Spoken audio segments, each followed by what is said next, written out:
Hello, welcome to another episode of The High Ground, powered by Premier Companies. And I would ask Ryan how he's doing today, but he is not in the podcast room with me. We're doing two episodes on the same day, and Ryan's been called away, so I am the only host we have. But I'm not by myself. I've got with me in the podcast room Jacqui Fatka, Fatka. Fatka with CoBank. But before we get to Jacqui, we've got to do the question of the day. And today's question of the day, Jacqui, is if you were a kitchen or office appliance, what is your favorite one? Let's put it that way. What was your favorite kitchen or home appliance? All right. So as an appliance, I would say my KitchenAid mixer. Utensil. Yeah. If it's a the utensil. mixer. Oh, okay. So if it's a utensil, because the utensil is kind of more fun.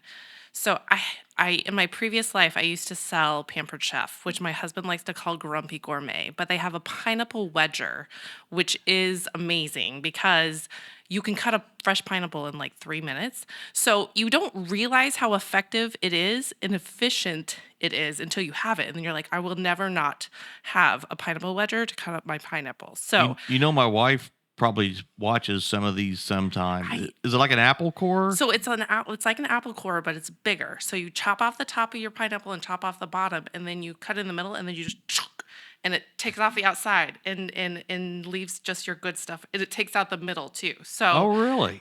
And one of my favorite things to make is grilled pineapple. I make these Iowa State teriyaki kebabs, which is red pepper and pineapple and pork. And so yes, my pineapple wedger is one of my favorites. But appliance, I mean, everyone's got your microwave and all that. Yeah. But my KitchenAid mixer, I use every week, whether it's homemade pizza dough or next week's my oldest's birthday, so I'll be making a checkerboard cake with frosting. So yeah, I love to be in the kitchen. If I didn't have to clean it, I'd probably be in there a lot more. So is there a certain brand of mixer that's the best? KitchenAid. KitchenAid is the only one. I think that's what we have. Yeah. It was expensive. I know that. It's worth it though. It's worth every penny. Don't let your wife, don't tell her otherwise. The KitchenAid mixer is where it's at. She's got this bread machine, and she just puts the ingredients in there and makes all kinds of stuff with that. So that's one of my favorites that she has. So what would I be? I don't know. I was trying to think of what this was. This is Ryan's suggestion, and he emailed these in, and now he's not here to participate. I should have got his before he did it. Kind of a funny machine. I built it back in '96, and we have a trash compactor, and we don't use it. It's probably not very good to put like kitchen trash in there, but we do put paper trash in. And that way we can compact it up. So I don't know if we're very green or not, but we probably use more electricity than it's worth to compact the paper trash. But that's probably one of the things that we use more than others would. But we throw our paper trash in there and compact it down. Well, Jacqui, tell us a little bit about yourself and your career path and how you got to be at CoBank and in the position you're at today. Yeah, so I'll kind of start backwards. So I am the Lead Industry Analyst for CoBank's Knowledge Exchange division. I cover the Farm Supply and Biofuels segment, so I'm looking forward to chatting with you more about that.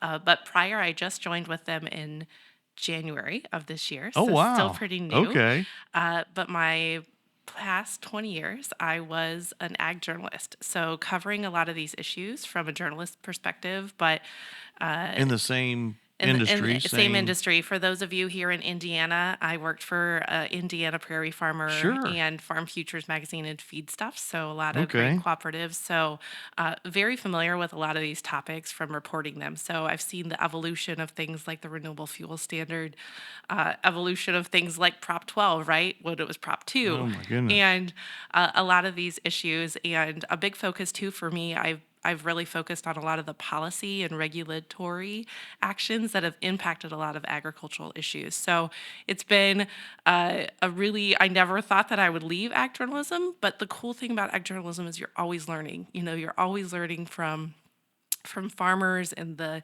companies that service farmers on ways to navigate and transition and pivot to create a new a new opportunity, a new revenue stream. And so it's been really exciting to be with CoBank as part of their analyst team to really help customers such as you guys and those you serve really continue to make your mark on ag. So that was my 20 years. But prior to that, I grew up on a farm in Iowa. Oh, So okay. my dad and my brother still farm in Southwest Iowa, and always a special place of my upbringing. I grew up on a diversified hog and cow calf operation.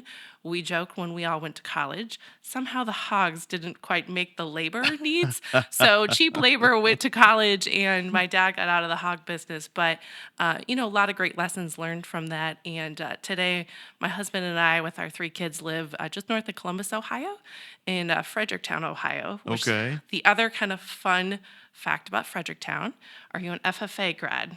Were you? No, I'm not. So the birthplace of the FFA jacket Really? is from Fredericktown, Ohio. So other kind of call to fame of where I'm at. It's fun to in just driving in here to see more the John Mellencamp Yeah. photo, or the painted sign of his FFA jacket. So I'm gonna have to take a picture of that as I head out of town. That's pretty good. So, as the lead analyst for CoBank, tell us about some of your responsibilities. So I really get to do a lot of digging into the numbers of why things are happening and watching some of these trends. There's so many different things that are going on right now and ways that you guys as an ag retailer, others who are in the ag industry are trying to stay ahead of the next regulatory action, right? A lot of things right now we're watching on the Inflation Reduction Act, some of the tax incentives and how Yes. some of that could go. So I'm watching that pretty closely. What we're seeing just overall ethanol demand is one of the things that I'm watching. Right now too, we're all getting anxious to get in the field. If you're not already in the field, we're, watching what has been going on in fertilizer markets, right? We've seen some things go up really high last year and kind of moderate, but we saw some kind of supply shortages and some hiccups here as we headed into the spring. So, Yep. those are all things that I'm tracking and watching. And a lot of the work that I do too is just going out and talking with cooperative members, right? A lot of board of directors, and those are a lot of times Kind of farmer like back members. to your journalism, Yeah, right? Kind yeah. of just finding answers, getting. So that helps you with your analytics as you're trying to Yep. figure out what the input costs are, Yep. what the average prices are. Yep. So it's been a smooth transition. Never would have thought that I would have been in this role, but it's been so complimentary of the many years that I did of listening to farmers and hearing from them, and then helping communicate in a new way. Right. I used to write a lot of stories, and I'm still doing some reports and some writing, but I'm doing a lot more talking and sharing and doing Neat. some presentations. So it's been a good couple months, and I'm excited about what's ahead. Well, I'll be looking forward to seeing some of the data that you put together because that's always interesting because we have things that are intuitive that we think we know, and then then we see some of the results and we're like, well, that doesn't lend itself to what I was thinking. So you're talking about regulatory issues, and I can't credit the person that said this, but he said we'd rather operate in an environment where regulations are predictably bad than unpredictably good. You know it, and it was like it kind of made sense because you can kind of build a business plan around bad policy, but you can't. These things that pop in, like the Inflation Reduction Act. I mean, it creates opportunities for folks to do things that they might not normally do, and it may not make sense, but the temptation is there because of the price point that it makes. And anyway, I'm sure we'll get to that Yep. probably. So Lots of things to yeah, unravel with yeah, that was that only comment. one long sentence, but that's a lot of things in there. So, Jackie, can you expand a little bit on the current environment for farmers? So this we every year is its own year, right? There's no such thing as a normal year, but tell us about like with high input cost and low commodity prices for a lot of listeners that aren't in ag. Tell us a little bit about your perspective on the current environment. So heading into 2024, we are expecting net farm income to continue to drop. And I will say that the level that we are at, forecasting for 2024, USDA is forecasting anyway, is about at the norm, right? But we have Mm. come down off of some really high levels. So 2 years ago, we saw net farm income at record levels. We saw that drop considerably in 2023, and we saw that drop again by a substantial amount. I think it's 23% here in the last year. So we really started to take some of that high off. But commodity prices have come down. We really saw a lot of government payments. So coming off of the pandemic, and we Sure. saw Yeah. a lot of government payments going out. We saw some drought payments going out. We also still were seeing some trade mitigation payments come out from Oh, that's from right. uh, Trump. We look back the We last couple forget of about years, those things. we forget about that, but we had this kind of huge influx of money from the government that was coming in. But also too, we had some good yields, we had some good demand, so we were coming off some really good years. As we head into 2024, I would say there's still some good that's out there, right? We are in a good position from the standpoint of debt to asset ratio, right? So a lot of farmers have used that money in recent years to pay down debt, to help their business, right? For those of you who are not familiar with agriculture, it's very cyclical. So this is not a new cycle in the sense that you have a couple good years and then you have a couple bad years. Farmers have become very well adjusted to account for those good years and bad years, and trying to use that money to get through the bad years as you come off of the good years. And I would say we're probably in a midpoint right now. I don't think we're in a bad year, but we're obviously not at what we were in 2022. So really going into this year, I think those pencil pushers are going to have to come out a little harder, right? We're going to have to know your cost of production for farmers. You're going to have to know where you need to sell to make sure that you cover your inputs. I was talking with your leader Harold earlier, and a lot of farmers came into this growing season and probably weren't in a position to be ready to finance that they've been in other years. And so, I think in many ways they are going to have to use a little bit higher operating loans coming into this year. And interest rates are higher. We had thought that, the Fed may be ready to lower theirs by the summer. Now we're starting to see, maybe in the fall and maybe not even then. So we're seeing what we're calling sticky, right? The Yeah. the the inflation discussion is not resolving itself. So then that comes into interest rates. We're going to see those probably stay a little higher, which makes it a little higher for farmers, right? So we've got commodity prices lower, input prices mostly level from last year. So we've got Yeah. lower cost a little bit, right? But there's gonna need to be definite more focus on those opportunities to take advantage of pricing opportunities when they come about. We're gonna need to make sure that you price ahead when you can, try to get discounts when you can, and again, just taking care of the debt to asset ratio is going to be really important for folks going forward. Yeah, those that it's weird. It's kind of almost in the good times. You got to put things away for the bad times, and it sounds like paying down the debt to keep a good balance sheet was one of the better things that in hindsight they could have done. The temptation though is that this is the new normal. It's always whenever you said that we're expecting about a normal farm income rate ratio level. That was kind of surprising to me because it doesn't feel like that It when you doesn't come. feel like that. But really a lot of times when it's easier to make money sometimes in the tighter margins because you have to be smarter, Mm, right? Sometimes when you have all that money, you aren't as diligent and you get sloppy. you get sloppy, or you don't, oh, I'm gonna, the crop prices are so high, I don't have to really watch those narrow margins. But really the producers who do the best make more money in those low margin years because they are really able to focus in on those opportunities to price ahead or create opportunities where you're hedging out. And so again, the smarter ones Hmm. can still make money right now, but it takes some smarts. Well, and again, I say a lot of our listeners that may not be in the ag industry. It sounds like how can they not know their cost of production? Well, that can change by field. And even within a field, it can change by areas of a field. And so trying to determine what your actual cost of production, I mean the overall cost, but trying to drive that down to a smallest manageable unit, that gets really complicated. Too You know, many variables. too many and there is, and I think again, those who may not be familiar with farming, right? We have different soil types. You guys do a lot of work, I'm sure, with helping your farmers do soil samples so they're knowing Yep. exactly what they need to put on each of those things. We've got different pesticides and herbicides that we're using, but each of those applications takes a little bit extra money. So all of those things can impact your cost of production. And, what you're planting today, we don't know for sure what we're going to yield, right? You can't forward price all of that. Yep.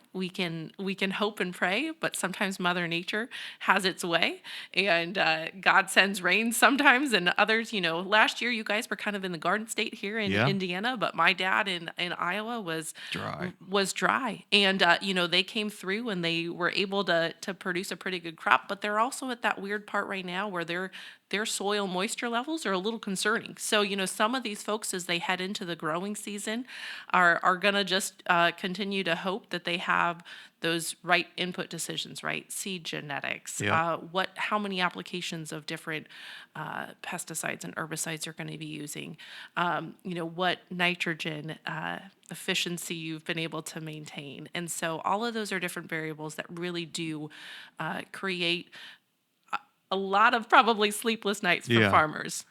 I've got several new hires, new right out of college, and one of them was telling me last week. She said, "I've never thought I would pay this much attention to the weather." And she's like, "I got three different weather apps, and I'm comparing those to each other." And she goes, "I didn't realize how critical the weather was to what we do, and what farming does, and what a retail production ag." So farmers will want to know, one, when you're in a downward cycle, how do we get here? The second one's, how long is it going to last, and how do we get out?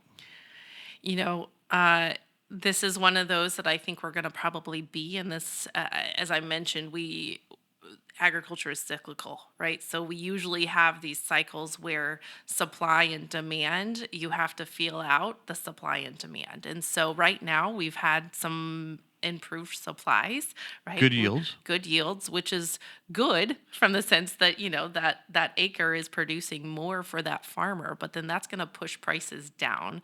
So we've got to find new markets for our corn and soybeans. So we've got to find new demand. Uh, you know, this is not a surprise. China used to be a major buyer of our corn and a little bit of a corn, but mostly soybeans, right? And that has come down considerably here in the last couple of years. Fortunately, we've seen Mexico pick up some, Yeah. but there's opportunities that we're going to need to build demand for exports around the world. And again, the kind of trade agenda that we have, we're seeing little wins, but we're not seeing really big wins in some of the new export markets. So that's an important thing. When you look at domestic demand, feed is such a big component, whether that's corn, feed corn, whether that's DDGs off of the ethanol plants, whether that's soy meal coming off these crush facilities.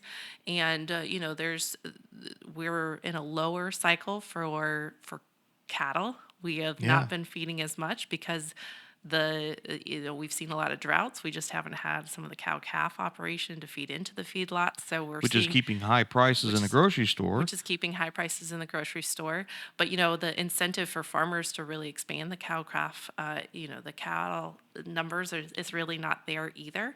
So that demand is probably a little softer. When we look at some of the things in the pork industry, we're seeing some back to the regulatory intersection, right? Yes. That's really kind of pushing lower on demand.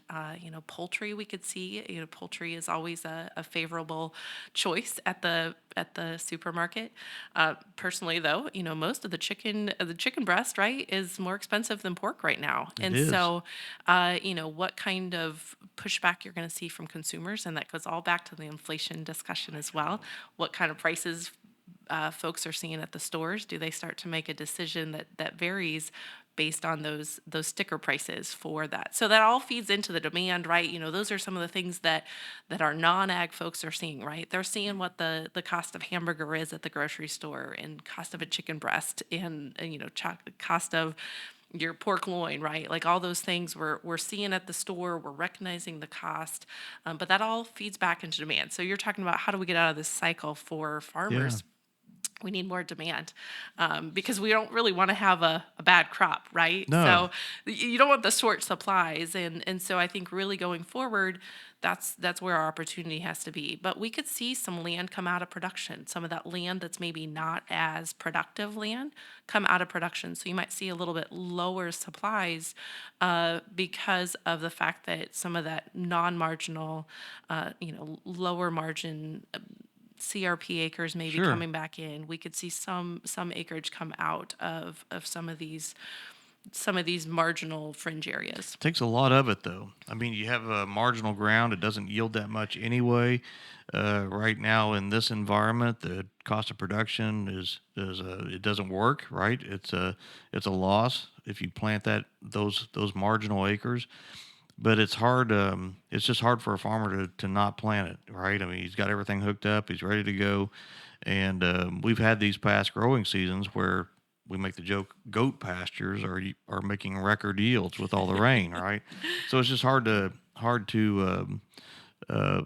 take those out. And when they do come out, they really don't affect a lot of supply. It takes a lot of acres of marginal ground to make a big impact. Yep. Yeah. And our genetics, our seed genetics are improving. So even when you take some of that land out that's probably not the best land, your good land is producing more, which is what you want to do, right? You want that land to be productive and you want it to be able to have a high yield.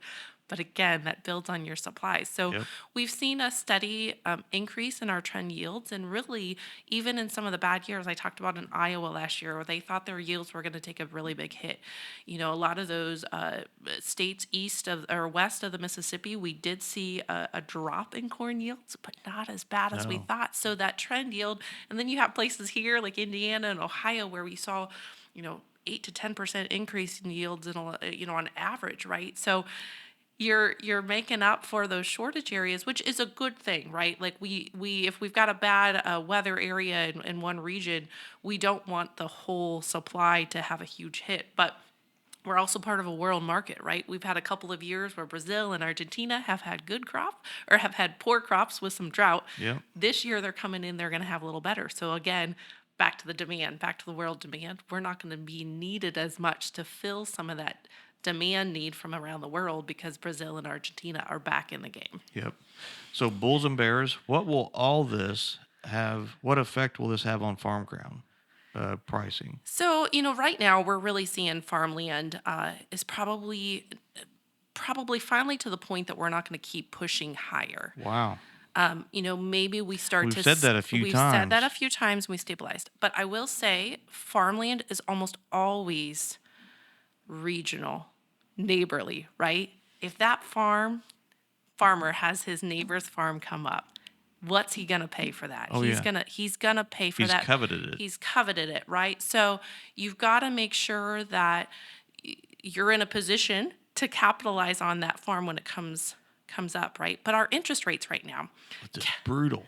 the interest rates are really. I was talking to my dad, who's a farmer. I love my dad and I will just shoot the breeze all the time on different things. So our latest shoot the breeze conversation was about, how the cash rents right now with what interest rates are.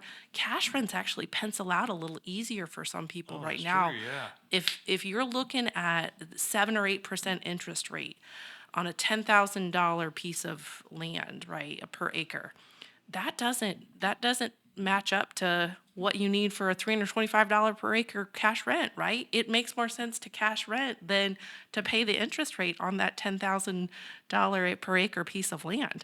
So those types of Yeah. things, you're like, wow, 7 or 8%, that's a lot higher the payment that I'm making on that. So, but again, you're coming out of a period where some of these folks have had some cash, so they've probably purchased some of that land. The farmland that we do have on the books for people, a lot of it's paid down, or a lot of it. They're able to use that value of that land probably to maybe buy another piece of land. But I don't see this surge to continue to buy more land, and people are probably, as we both know the aging population of farm owners. If they don't have somebody to take over that piece of land for them now, maybe you sell more, but I think we've seen some of that in the last couple of years. So we saw, as the farming economy was good, there was money to be had. A lot of those who were looking to exit were ready to sell. But now as we go forward with these interest rates, I think you're going to see a little bit softer demand. And so the interest rates where they're at, I mean, real quickly, obviously the impacts to everything, right? The higher interest rate, I mean, it's something that you get no value for. Just the money's just gone. It's hard to understand how that's a good thing for the economy, but it's supposed to prevent the inflation, right? It's supposed to help slow. Is that you're the analyst? It's I know what it's supposed to do. It's supposed to slow the growth to prevent the inflation, but it seems like it just throttles everything back. So, I think this is an interesting time right now because last year or the last, several months, we'd seen things go up really high. Well, now the interest rates have stopped going up and we were hoping that they were going Yeah, to start to that's a come back. natural thing, right? That's the thing, right? So, we had seen this go up, and this was the way to try to get ahead of inflation. I mean, if you look at the food costs that we were seeing at the grocery store last year, we were seeing really, really extremely high Eggs. eggs. Part of the egg issue is avian influenza, Sure. right? Yeah. So, but yeah, $5 per dozen eggs, crazy, right? Like, there's no reason why you should have $5 per dozen eggs. But we had baked goods, right? So we saw a lot of increase in the baked goods, and some of that, once prices go up, they don't come down. So we have what the Fed is trying to do with the interest rates, but the labor market is not interacting the way they thought that it would. So they were hoping that if they took these interest rates up, that it would suppress the wage increases that we were seeing with some of the labor. But what we're now finding out with labor numbers from last year, we are still having a low unemployment rate, right? So we're still very low, around 4% unemployment, but the number of workers is still at like 66%. So we're not, not a lot of people are capturing unemployment. But we had a lot more immigrants come in last year. I don't want to get political because Yeah. that gets crazy, but we had about 3 million people come in last year instead of 1 million. So we actually had a lot more workers who were doing things. So the Fed is under the understanding of, well, maybe we don't have to take those interest rates lower yet because we're still staying here. And so they're concerned that if they do take interest rates too low, that inflation might actually start to increase. So we're really thinking now that we're in this we're going to just hold this a little while longer. The Fed has been interesting in the last couple of months, weeks here, giving some more signals that they're not going to reduce things here in June or July, which is what we were really hoping, maybe even by May, right? We'd even thought that maybe there'd be something by February, like, oh, this economy is doing better, but consumers are still spending. They're still spending their money, but it's not going as far. And that's where inflation comes in. But we had tons of money going out during COVID, right? Sure. You get some money and you get some money, and money was going everywhere. Well, now we've got to try to pare that back, and it's a little bit more of a wait and see. So, consumers are still paying more at the grocery store, I would say, less than what we saw a year ago. We're starting to see things tick down. But again, it's harder to have prices come down. It's easier to have them go up. So prices are probably not increasing like they were, but they're not going back down. So again, what you're paying at the grocery store is still more. Wow. Well, let's talk about something that is near and dear to farmers, whether they're whether everyone's aware of it or not. But that's a renewable fuel standard. So, tell us a little bit about current events there, and then also before we wrap up, just we hear about sustainable aviation fuel and biofuel. So, I want to talk to ethanol first, and then let's get into uh, renewable airline fuel. So yeah, as I mentioned, I spent the last 20 years in the journalism industry. I still remember counting votes for the Renewable Fuel Standard in 2005 and Wow. 2007 to see if we had enough votes, right? And that was, really a huge boom to agriculture. It was such a great, we saw the ethanol industry really within a matter of 2 years transform Main Street, rural America. It was a huge incentive to a new demand, right? Mm-hmm. And so, we are now at a point where we're a little over. There was so much talk about the blend wall, which for gasoline, that is the 10% amount to be blended into the fuel supply. Ethanol is now just over 10%. It kind of inches up a little bit more. It's not to 11% yet, but between 10 and 11% of the overall ethanol is blended into gasoline. Some few figures to keep in mind: for every 1 million electric vehicles that comes on the road is 450 million gallons of gasoline that is taken out. So that's about 45 million gallons of ethanol. Say that one more time. For Yep. every 1 In million EVs, EVs, you're reducing your gasoline demand by 450 million gallons. So that's about 45 million gallons of ethanol, right? So if you're thinking 10% of that 450 million gallons. So you've got to come up with a way to make up for that lost demand on gasoline blending because of the EVs. Now we're seeing some EVs slowing, right? But mm-hmm. we're still projecting that EVs are going to increase. So from an ethanol standpoint, we've got to have higher blends. So E15, which we just got a summer waiver for E15 blending for the summer months. Usually from May 1st to September 1st, they would have to put a sticker on there saying that you can't do that. There's no safety issues. It's a regulatory issue that requires that. Next summer, 8 Midwest states do have a permanent waiver, but it was starting next summer. Indiana's not one of those, so they could still probably waiver to allow them to have the higher blends. So how do you drive ethanol demand? You have to have E15, so higher Yep. than your standard 10%.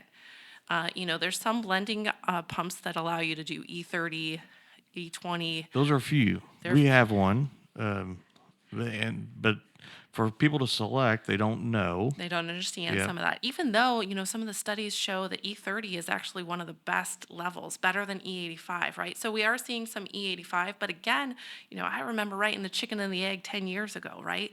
Do you have more flexible vehicles or do you have more blend E85 pumps? Well, now we have we have E85 pumps, but the car makers are not necessarily making as many flex fuel cars because they've been pushed to make electric vehicle cars. So, I think there's opportunities too. The Renewable Fuels Association did this really cool year study where they took a plug-in hybrid, and the opportunities. We hear so much about electric vehicles, but the plug-in varieties, right, where you could plug in sometimes but still use gasoline and use even E85. That's the Toyota route. Yep. Yeah. Correct. So there's so many opportunities. Again, back to what kind of regulatory policy push you make, right? If you're forcing electric vehicle adoption, we know that there's a lot of challenges with the infrastructure to get those charging stations to, I was so glad when I got my rental car that it was an electric vehicle, right? Because I wouldn't have been able to drive from Ohio here Oh for my you. gosh, yeah. I mean, it's a mess, right? And good luck charging it here. but that's where these higher ethanol blends can help build demand, right? So that's we're continuing to do that. That's not a new problem, right? That's what we've. But some of that's regulatory, right? We've got to make sure that the administration, whoever's in control, is not pushing just a one only solution, which is electric vehicles. We know that we're going to have the cars of today on the road for a while. So being able to have them have blends up to E15, right? We've known that vehicles 2001 and newer, E15 is beyond safe, right? That was assumption that we've had 10 years ago now, right? And so and having more E85 vehicles, again, that goes back to the car makers being told, like, hey, we can do a plug-in, we can do flex fuel, we can have these options that all help us meet that goal of reducing our emissions. So Yeah. that's that demand piece for that. And you mentioned sustainable aviation fuels. Yeah. So much opportunity there to have corn ethanol diverted to there's a 3 billion by 2030 challenge of sustainable aviation fuels, but we are at just a drop in the bucket of that right now. So we are very, very low, and we're in 2024. For 6 years from now, we're going to try to go from 30 million gallons to 3 billion gallons. We got a lot more work to do. But so much of that comes down to the regulatory standpoint. Inflation Reduction Act has some incentives. I know some different states are creating some incentives to help create a tax incentive for production. Illinois was one of them, Illinois right? has got one of them. Nebraska just passed a 75-cent one. But again, you've got to be able to show that that corn ethanol is produced with a lower carbon intensity score. You've got to be able to verify that you've seen a 25 to 30% reduction. Now, a lot of things farmers are already doing, right? You can help reduce those CI scores through better nitrogen efficiency, cover crops, Reduce tillage. reduce tillage. All of those chip away at that, but we've got to be able to find a way that verifies that, and the farmer is incentivized. I think one of the greatest challenges for this space is making conservation pay. We've got to be able to create a system that allows farmers to be recognized for the actions they're taking. It's not nothing that it costs to put a cover crop on. It's not nothing that maybe is that new piece of equipment that requires the reduced tillage or a different tillage planting, right? There's nitrogen efficient different products that we can apply to help Stabilizers, yeah. Stabilizers, they all cost money. So how do we get that money back to the farmer? I think, I'm bullish on the future of ag because I think there's some opportunities there, but we have to have the regulatory system in place that you can reward those because, say this updated GREET model comes out and farmers can't take credit for the sustainability actions that they're doing. They're not going to be able to service that. Right now, there's a new sustainable aviation fuel plant in Georgia. Where are they going to get their ethanol? Brazil sugarcane. So right now, it makes you just kind of go, oh, Right. your heart drops, right? Like there's this new opportunity to use corn ethanol for sustainable aviation fuel. But if we don't have the regulations right, if farmers can't capture that higher value, they will be left out of that market. And then what happens, right? We've got electric vehicle introductions going up. We have gasoline consumption going down. So ethanol blending, there's no market for that if they can't tap into that sustainable aviation fuel. That's fascinating. And the cynic in me is like, well, what's the odds of I feel like the oversight and compliance is so much stricter in North America, in the United States particularly, than in foreign countries. And the cynic in me is like, right? Yeah, I mean, we have to document and do all these things, and it just feels like another country can just hand a piece of paper and say like, "Yep, we did all that." And Well, and we're seeing that question right now because we've seen a real surge in the used cooking oil imports into the U.S., which some of that is being used to blend for renewable diesel, but it's coming from China. And we're curious if that's used cooking oil or if that's actually just heated up palm oil. So if it's heated Sure. up palm oil, that is probably causing deforestation. So they're oh my trying. gosh, They're claiming it is used cooking oil, which would obviously have a very low CI score, right? Like that Yeah. is very, the benefits of that from a sustainability standpoint, and so it's interesting because Europe actually cracked down on China for the used cooking oil, and then all of a sudden we had a lot more used cooking oil coming into the U.S. after EU. Look what we found. Look what we found. So Oh my. again, we do hold our U.S. producers to a high standard, and there may be opportunities too where you create the producer incentives here, right? So for the things that are getting imported into the U.S. and trying to take advantage of those tax credits, maybe you create a different tax credit than that of which our feedstocks are supplied and produced here domestically. So that domestic feedstock tax incentive versus just a flat tax incentive for anybody, because then you're going to hopefully incentivize your domestic industry rather than The activity. the imports coming in. Very good. Well, last question, Jacqui. This has been a fascinating the data and the topics, but what is, as an analyst, what keeps you up at night? What's some of the things that really what's some of the things that kind of really bother you, and then what's some of the, I guess, more positive things too? What's a good dream? What's a bad dream? Oh, I try to sleep really well because I have 3 kids, so if I don't sleep, I'm What exhausted. ages? So I have next week, my oldest will be 17 and a Oh, wow. 15 and 12-year-old, so they're pretty busy. They keep me on the run, but, that 17-year-old, I am one generation removed from the farm. We own a little bit of farmland, but I can't call myself a farmer, and he wants to go back and farm. So for me, I have been reporting on an industry for over 20 years, and I've seen the ups and downs, and I realize that there is potential. There's a lot of potential for ag, but you've got to be able to have an in, and you've got to be able to have a revenue stream that can make a living. Yeah. And, I mentioned the surge that we saw in the renewable fuels that happened in 2005, 2007, and that time frame where rural America really started to see a huge boom. And I think if if we can make conservation pay, and I'm not talking about Truterra and Hmm. carbon offsets, I'm talking about creating an inset market, creating a new revenue stream. So you're not just selling your bushel of corn, you're getting $1.50 on top of that bushel The of corn, activity. the So activity, and really capturing that value. I think there's so much potential to have a new wave of income that's coming to farmers. And again, farmers are the greatest stewards of the land. Their economic sustainability relies on their environmental sustainability.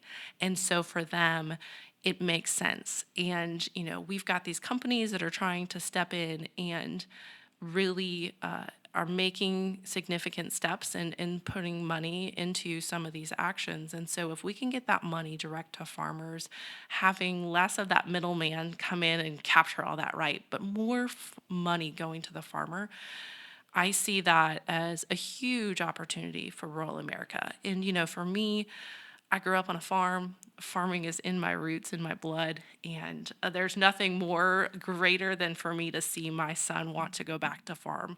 But I have to be able to say, oh, yeah, I think that's going to be profitable. yeah.